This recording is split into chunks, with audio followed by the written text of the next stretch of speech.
Jessica Alanis, and she's been performing all around town. She's really dope. So put your hands together for Jessica Alanis.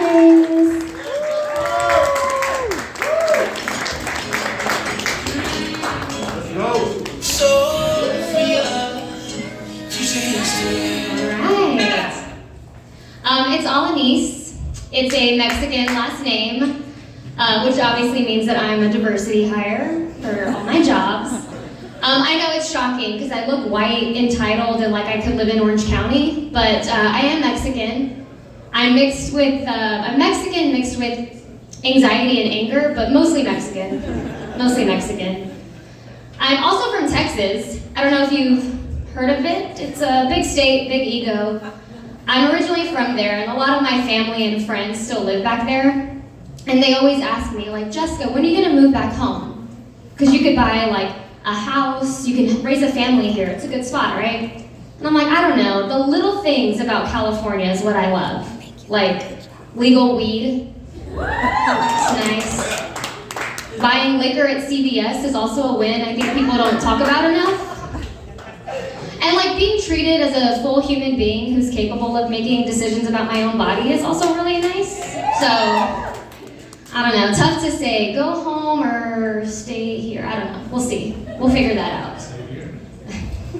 Oh, okay, you sold me. I'm 33 and I'm single. So my friends back home, they kind of, well, if you're good at Mexican math, that means I probably should have like 2 or 3 kids right now, but I don't.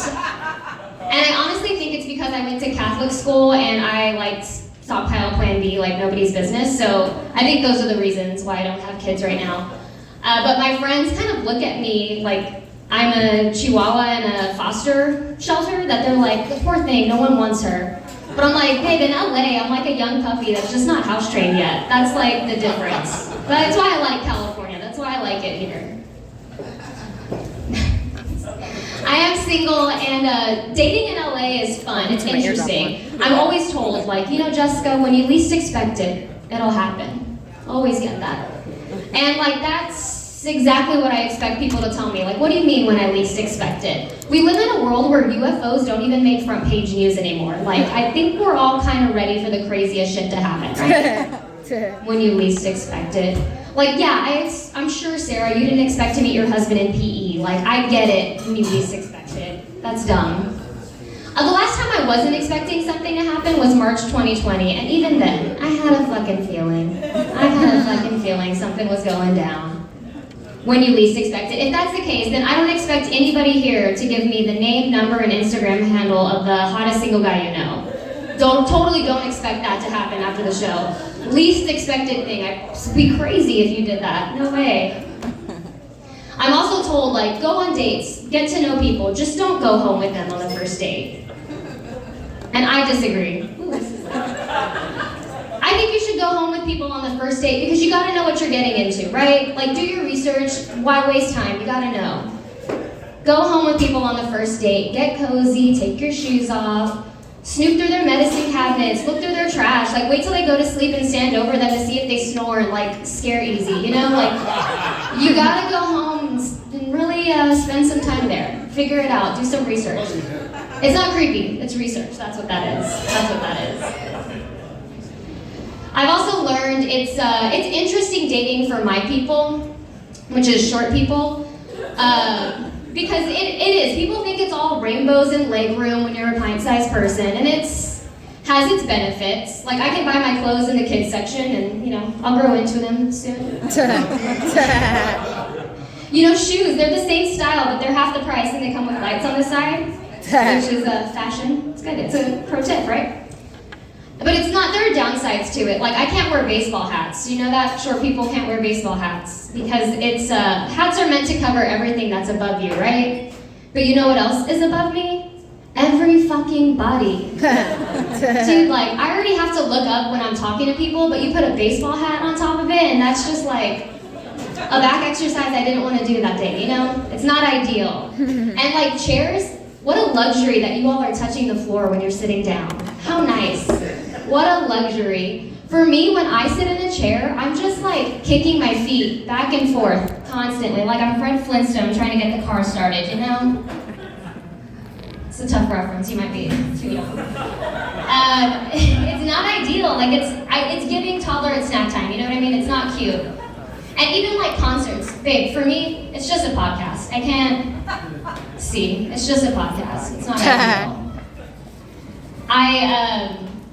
I realize though that as a 4'11" woman, when I date men who are 5'11" and up. And it's not what I want to do, but it's a sacrifice that I make for my future kids. So they have a chance at being, what, 5'6" and a half? They have a shot at being tall. That's what I want for my kids.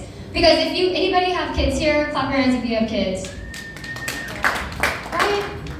You would do anything for your kids, right? So I will make that sacrifice and date the 5'11" guy. Like, you think I want to date a 6'2" man and figure out, like, the logistics of he and I having sex and the ankles and stuff? No.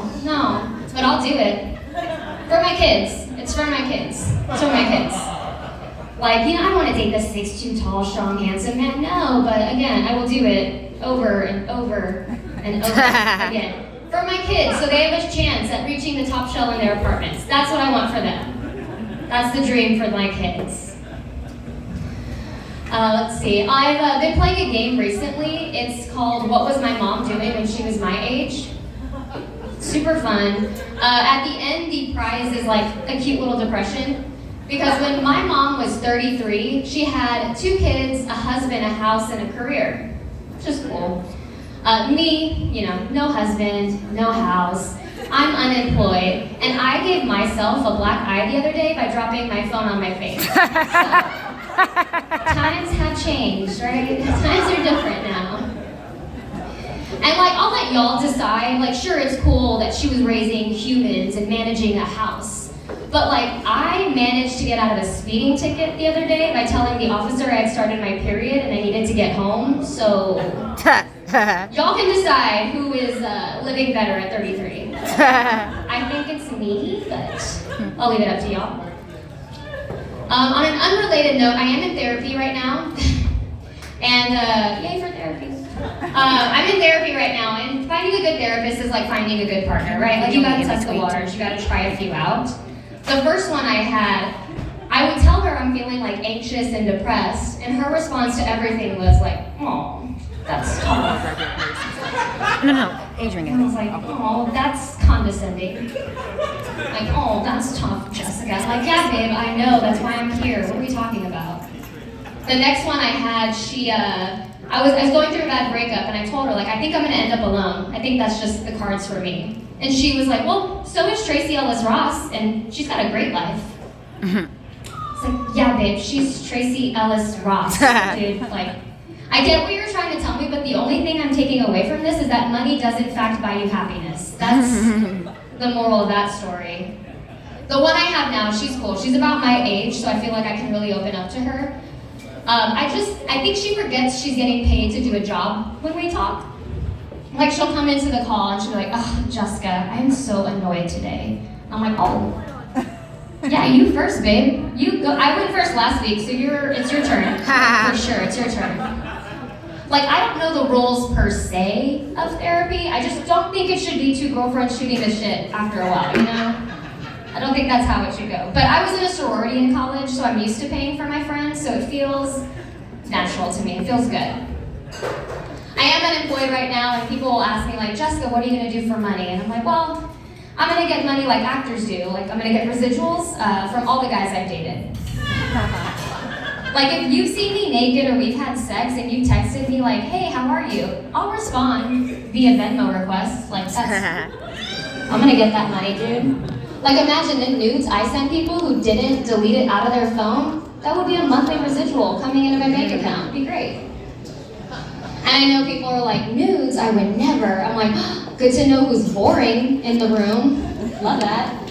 Because they're well, what if it ends up online? And then you can never do things run for political office. And I'm I've got an arrest record and a punch card to Planned Parenthood, dude. That's not going to be the thing that takes me out. I promise. And they're well, what if, they share their friends, or show their friends? I'm babe, I'm single and I'm unemployed, okay? Consider it a business card for me, all right? I'm Jessica Alanis. You guys have been great.